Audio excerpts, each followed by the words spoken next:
Ang bida ng ating kwento ay isa sa pinakadakilang tao na nabuhay, seryoso, magaling siya sa lahat, literal na lahat, siya ay isang guro, astronaut, delivery driver, tubero, kahit anong trabaho ang maisip mo, kayang-kaya niya, at hindi ito dahil sa misteryosong babae sa likod ng kanyang tagumpay, ang totoo, may AI bot mula sa taong 2082 na natrap sa kanyang isipan, tumutulong sa kanya na magtagumpay sa bawat trabaho na para bang propesyonal siya. Ang nakakatuwa pa rito, walang alam ang bida tungkol sa sarili niya, wala siyang ideya kung sino siya, bakit siya narito, o ano ang misyon niya sa buhay. Ang AI sa kanyang isipan ay clueless din, ang tanging alam nila ay isa siyang espesyal na ahente mula sa isang top secret na organisasyon. Kaya naman ang pangunahing misyon niya ngayon ay tuklasin ang mga pahiwatig tungkol sa sarili at alamin ang lugar niya sa mundong ito. Sa kanyang paglalakbay, makikita siyang tumatanggap ng iba't ibang uri ng trabaho para lang makaraos, maging isang rope master, upang magligtas ng mga nasa panganib o maging isang bihasang chef at harapin ang pinakakakaibang gawain na may isip mo. Magsisimula ang kwento sa lungsod na puno ng karaniwang ingay at abala, lahat ay tila maayos maliban sa isang traffic signal na tila nasisiraan, pero hindi lang iyon ang kakatwang nangyayari rito. Makikilala natin ang isang batang lalaki na bagong balik ang Malay, at lubos na nalilito, wala siyang ideya kung nasaan siya, sino siya, o kahit ang pangalan niya. Ang tanging clue niya ay ang emblem ng Special Forces na nasa uniforme niyang pangmilitar. Alam niyang military outfit ito, pero hindi niya maintindihan kung bakit siya nakasuot nito. Bigla siyang makarinig ng kakaibang tunog, bago niya pa man namalayan. Tila kusang kumilos ang kanyang katawan, isinara niya ang kamao at tumama ng isang malakas na suntok sa malapit na puno, na natamba agad sa isang suntok lang. Nakatingin ang mga tao sa paligid, gulat na gulat, at halos bumagsak ang panga nila sa lakas ng suntok niya. Tulad ng lahat, wala ring ideya ang lalaki kung ano ang nangyari, narinig lang niya ang isang tunog sa kanyang kanang tainga at agad siyang kumilos ng kusa papunta sa pinanggalingan ng tunog. Sa puntong yun, biglang may nagsalita, parang matagal na silang magkakilala. Tumingin ang lalaki sa paligid, sinusubukang hanapin kung sino ang nagsasalita, pero mabilis na ipinaliwanag ng boses na ito ay isang Body Integrated Combat Support AI. Nang marinig ang salitang Body Integrated, nagising ang interes ng lalaki, kaya tinanong niya ang AI kung nasaan sila at anong taon na. Sinuri ng AI ang paligid at mabilis na sumagot, base sa banner sa kanyang harapan, na malamang sila ay nasa Seoul at ang taon ay 2024, ipinakilala ng sistema ang sarili bilang isang military combat support AI mula sa 2082. Siyempre, nahanap ng lalaki itong katawa-tawa at agad na tinanong ang sistema kung siya ba ay isang taong mula sa hinaharap na ibinalik sa nakaraan. Sinubukan ng AI na ma-access ang operational records nito upang masagot siya, ngunit hindi ito makuha. Habang ang misteryosong lalaki mula sa hinaharap ay abala sa pakikipag-usap sa kanyang kasing misteryosong AI, biglang nasira ang mga traffic signal sa paligid, tila nag-overheat ang mga circuit nito. Sa di kalayuan, isang truck driver ang biglang nagpanik at mariing inapakan ang preno, samantala, isang pulang kotse ang mabilis na dumating, patungo sa isang posibleng banggaan. Hindi na makakahinto ang driver ng pulang kotse, kaya't nilihis niya ito sa pedestrian sidewalk, diretso sa kinaroroonan ng lalaki.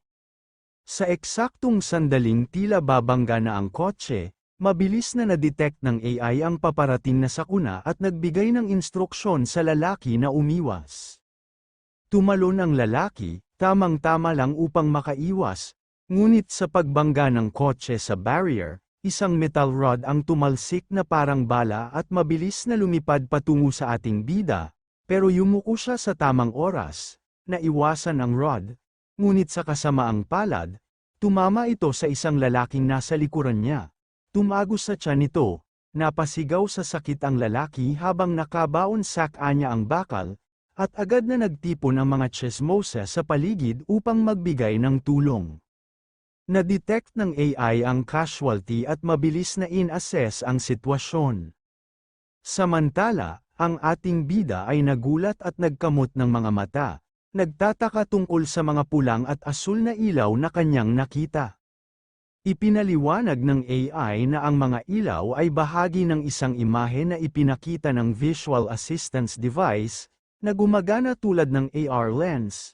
Dahil sa proyeksyong yun, nagawa niyang makaiwas sa rod sa tamang oras, subalit, sa kabila ng pag-iwas niya sa bakal, ang masamang balita ay malamang na mamamatay ang sibilyan na tinamaan nito sa loob ng 5 minuto, at walang kasiguraduhan kung may dadala ang taong ito sa ospital ng mabilis. Sa puntong yun, iminungkahi ng AI na magsagawa ng emergency field surgery doon mismo. Agad na nagpanik ang ating bida, sinasabing hindi niya ito kayang gawin, ngunit mariing pinapaalalahanan siya ng sistema na kaya niya ito. Una, kailangan nilang suriin ang kalagayan ng pasyente, sa kabila ng libu-libong tanong na nais niyang itanong sa AI, alam niyang mas mahalaga ang buhay ng nasugatan kaya't mabilis siyang lumapit at yumuko sa tabi nito, malalim ang sugat, at kitang-kita niyang malaki ang operasyon na kailangan ng may pag-aalinlangan, kaya't kinakabahan niyang tinanong ang AI kung kaya ba talaga nilang iligtas ang pasyente. Mabilis na sumagot ang AI ng may kumpiyansa, sinasabing natukoy na nito ang mga kinakailangang kagamitan, karayom, sinulid, maliit na kutsilyo, at antiseptiko, sapat na raw ang mga iyon para sa operasyon, pabulong niyang binanggit ang mga ito, kaya't narinig siya ng isang lalaking nakaupo malapit sa kanila. Tinanong siya ng lalaki kung may alam ba siyang kaalaman sa first aid at nag-alok na rin ng tulong. Masaya sa alok ng tulong, inutusan niya ang lalaki na tipunin ang mga kailangan, ilang sandali pa, sa tulong ng mga taong nagtipon sa paligid, nakolekta nila ang mga kagamitan, ngunit kahit may naitulong, halatang nag-aalala ang mga tao sa paligid, nakakabahala para sa kanila na isang batang mukhang walang karanasan ang magsasagawa ng operasyon, nababahala silang baka maging sanhi pa ito ng impeksyon o mas malalang problema. Habang lumalakas ang tensyon, tahimik na tinanong ng binata ang AI kung ano ang susunod na hakbang ngayong kumpleto na sila sa kagamitan. Sinabi ng AI na kung papayagan niyang pansamantalang kontrolin ang kanyang mga kamay, magagabayan siya sa tamang pag-opera, bagamat nais niyang tanungin kung ano ang ibig sabihin nito. Alam niyang wala na siyang oras para magtanong, kaya't pumayag na siya. Pagkapayag niya, isang asul na liwanag ang bumalat sa kanyang katawan, at kusa nang gumalaw ang kanyang mga kamay. Mabilis at eksaktong gumalaw ang mga ito, hanggang sa sinisimulan na niyang tahiin ang sugat ng pasyente, bawat galaw ng kanyang kamay ay ginagabayan ng AI. Sa gitna ng operasyon, habang nakikipaglaban ang binata sa tensyon ng sitwasyon, biglang lumitaw ang isang pulang alerto sa kanyang paningin, na nagpapahiwatig na sobra na ang nawalang dugo at bumaba na ang tsansa ng kaligtasan ng pasyente. Nang inig siya sa balita at agad na tinanong ang AI kung may paraan pa bang mailigtas ang pasyente, ngunit walang tugon ang AI at bigla ring tumigil ang pagkilos ng kanyang mga kamay. Dahil sa kaba, nagkamali siya sa isang tahi, na nagdulot ng muling pagdudugo mula sa sugat ng pasyente, na iwan siyang tuliro. Iniisip na wala na siyang magagawa upang maitama ang sitwasyon. Paglipas ng ilang sandali, ang eksena ay lumipat sa isang ospital na abala sa pagsagip sa pasyente. Matapos ang mahabang operasyon, lumabas ang nangungunang doktor mula sa operating room, tinanong siya ng isang doktor tungkol sa kondisyon ng pasyente, at ipinagmamalaki niyang ibinalita na nakaligtas ang pasyente. Tinanong pa siya ng mataas na doktor kung hindi ba ganoon kaseryoso ang pinsala. Kahit may pagtataka, ipinaliwanag ng doktor na kritikal talaga ang kalagayan ng pasyente, ngunit ang pagdurugo ay napigilan na ng isang hindi kilalang tao bago pa man dumating sa ospital. Napansin naman siya ng mataas na doktor na tila naguguluhan kaya't muli siya nagtanong kung ano pa ang pinuproblema niya. Tumugon ang isang doktor na may pagduda ng malamang ginamit lang ng taong iyon ang karaniwang sinulid upang tahiin ang sugat, at matagumpay na natahi ang parehong loob at labas ng sugat, kung hindi sa mabilis na aksyon ng misteryosong lalaki, malamang ay namatay na ang pasyente bago pa maihatid sa ospital. Dagdag pa ng doktor, napakapulido at parehas ng pagkakatahi, halos kasing tumpak ng isang makina. Bagamat iginiit ng doktor na totoo ang kanyang sinasabi, hindi pa rin makapaniwala ang mataas na doktor. Sa puntong yun, pumasok ang isang bagong tauhan sa eksena, ipinakilala ang sarili bilang Detective Park Gi-jon. Agad siyang nagtanong tungkol sa kondisyon ng pasyente, at sinagot siya na ito ay nasa ligtas ng kalagayan. Tinanong siya ng doktor kung totoo bang may isang taong nagsagawa ng operasyon sa kalye. Kinumpirma ito ng detective, at idinagdag na narinig niya ang taong iyon na sumisigaw para sa isang scalpel, ngunit sa halip na scalpel gumamit ito ng cutter para sa pamamaraan. Lalong nagulat ang dalawang doktor sa revelasyong ito. Kahit wala namang masyadong alam tungkol sa operasyon ang detective, nagtanong siya kung talagang posible bang magsagawa ng operasyon sa ganitong kondisyon. Agad na sumigaw ang doktor na imposibleng magsagawa ng maayos na operasyon sa kalsada, lalo na gamit ang ganoong kasimpleng mga kasangkapan. Habang nag-uusap ang tatlo tungkol sa kaganapan ng sitwasyon, tinanong nila si Detective Park kung saan nakuha ng misteryosong lalaki ang karayom para sa operasyon. Ipinaliwanag ng detective na ayon sa mga saksi, tiniklop ng lalaki ang karayom mula sa isang sewing kit, at matapos ang operasyon, tahimik siyang umalis bago pa dumating ang ambulansya. Napakahirap tanggapin ang pangyayaring ito para sa mga doktor. Sa susunod na eksena, makikita natin ang isang misteryosong batang lalaki na naghuhugas ng kamay sa isang pampublikong palikuran upang linisin ang dugo. Doon natin nalaman na hindi talaga tumigil ang AI sa paggawa ng operasyon, sa halip, ito ay kinakalkula ang landas ng operasyon. Tinanong ng ating bida kung bakit wala itong mga alaala, at ipinaliwanag ng sistema na tila na-reset ang mga alaala nito. Tinanong ng bata kung natatandaan ng AI ang pangalan nito, at sumagot ang sistema na wala itong naitalagang pangalan.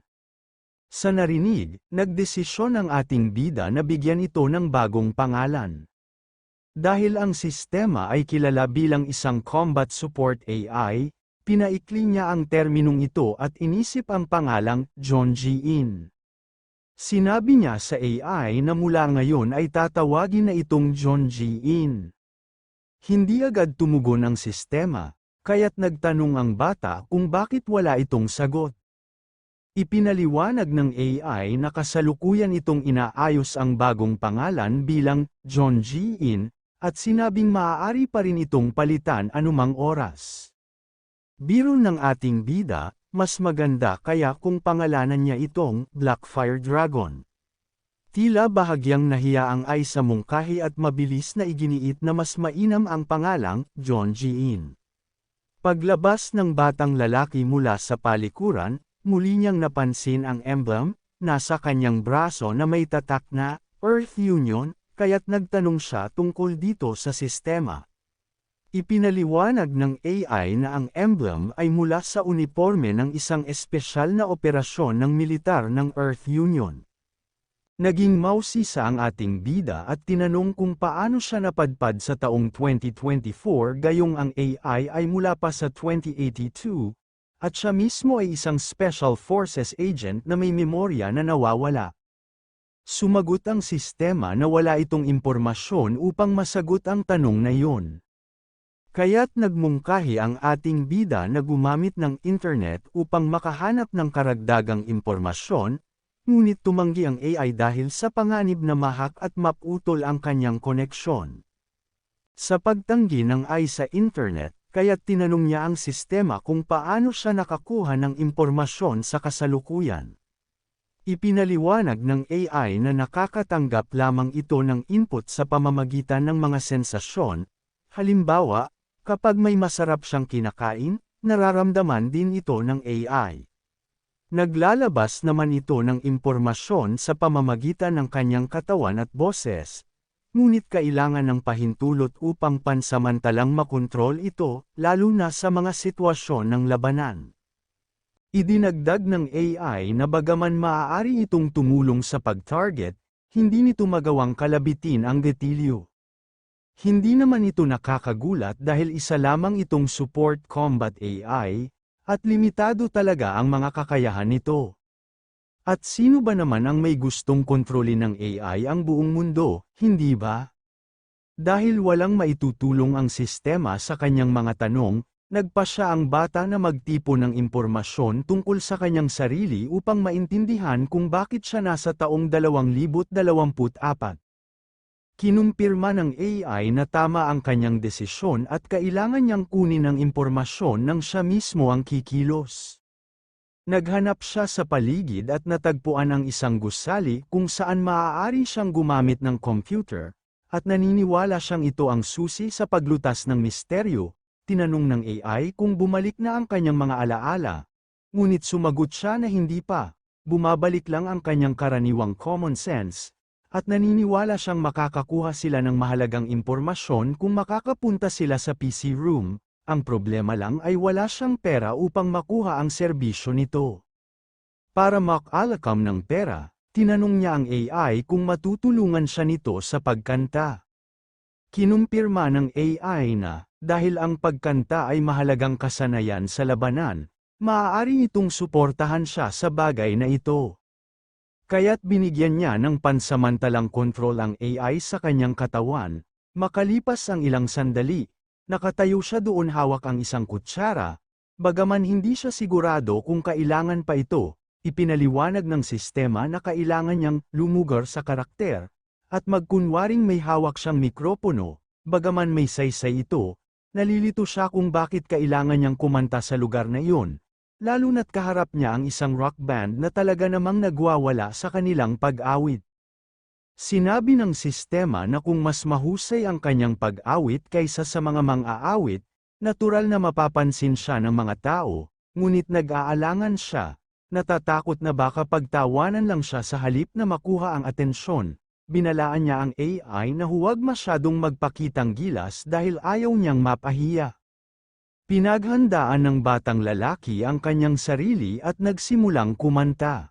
Agad na napatingin ang mga tao, at sa loob lamang ng ilang minuto, ang kanyang matamis na tinig ay umalingaw-ngaw sa buong parke.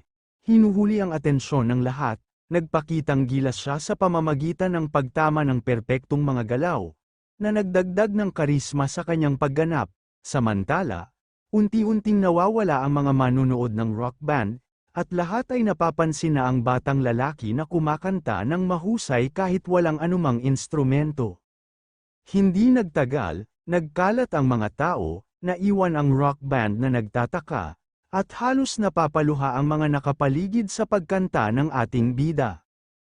Humanga sila sa kakayahan niyang magpalipat-lipat ng iba't ibang tono at kumanta gamit ang parehong tonong panlalaki at pambabae. Ngunit may napansin ang mga tao na tila kumakanta lang siya ng mga gitnang bahagi ng mga kanta. Nagulat ang ating bida sa komentong ito, at mabilis na ipinaliwanag ng sistema na mga bahagi lamang ng kanta mula sa mga street performances ang nakalap nito, kaya't wala itong buong bersyon ng mga kanta. Sa kabila nito, nagsimulang maghulog ng pera ang mga tao sa kanyang kahon, at di nagtagal ay napuno ito ng mabilis na kita. Bit-bit ang kahon, agad siyang tumakbo palabas ng parke, iniwan ang mga manunood na nananabik pa sa kanyang pagkanta. Samantala, sa loob ng gusaling PC, may isang babaeng tila aliw na aliw sa kanyang performance. Nang makita siyang tumatakbo palayo, bumalik na lamang ito sa kanyang trabaho at muling nagsimulang mag-mop ng sahig. Nagkaroon siya ng order mula sa isang customer sa mesa 15 na umorder ng ramen. Sinagot niya ito na paparating na siya. Bagaman nakatuon pa rin ang kanyang isipan sa batang lalaki, naiinis dahil umalis ito sa parke bago pa siya mas makapakinig.